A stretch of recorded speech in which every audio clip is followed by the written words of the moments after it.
the one thing that's really been I mean, a great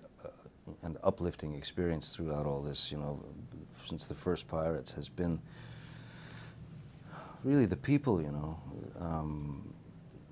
the people who have gone to see the film, you know, the audience members, and you know, we meet people on the street, whether they're 5, 25, 65, 85, you know, they've all had the same experience and they've all enjoyed it. So, I mean, that's kind of what keeps me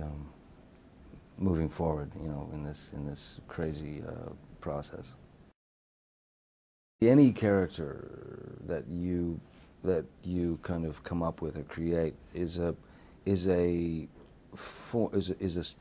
piece of you, you know. You're putting yourself into that character, but there's the guise of the character. So there is a certain amount of safety in being the character,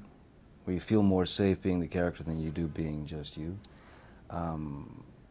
And with a character like a Captain Jack, who can essentially set up these sort of verbal landmines around him and just kind of keep passing the absurdity ball around and the irreverence ball around and keep people guessing and keep people confused. There's great safety in that, and I learn from it, you know, me, myself, personally learn from it, and it's yeah, no, it's a real pleasure, and I do need it, you know. With the first three, you know, the trilogy that was sort of basically, you know, there was a film called Pirates of the Caribbean, Curse of the Black Pearl, and then they decided to do a second and a third, so they had to build, kind of sculpt this trilogy. And there was all these mathematics involved, you know, and subplots, trying to, we have to match this character to this character, and this has to make sense because of this. And so it became quite, well, confusing at times for the audience and for us when we were making it. But so when we sort of signed off on the fact that, okay, those stories are told, these characters are, you know, their stories have been told, you know. When we approached 4 and sat down in these story meetings, the first thing that happened was, we all agreed upon was, we must destroy formula, you know. We have to kill the formula and not rely on the old gags and the old jokes and stuff like that. We owe it to the audience, we owe it to the people who paid to see these things to give them something fresh, give them a brand new pair of eyes for this, you know, a new outlook on it, and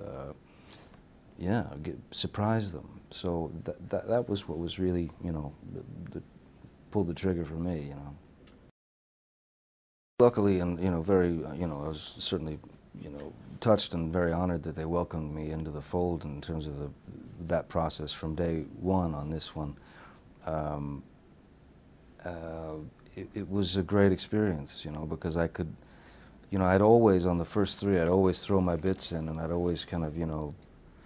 try to make the bottom drop out of a scene just to see where it would go, much to the chagrin of you know, sometimes other cast members or sometimes the producers or whatever, but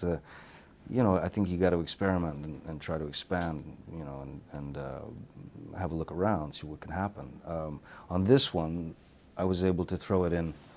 early so that it became a part of the script, as opposed to just, you know, me showing up and going, oh, by the way, here are my changes, you know. So no, it was very helpful, I think, ultimately, and yeah, really aghast to be involved from that moment on.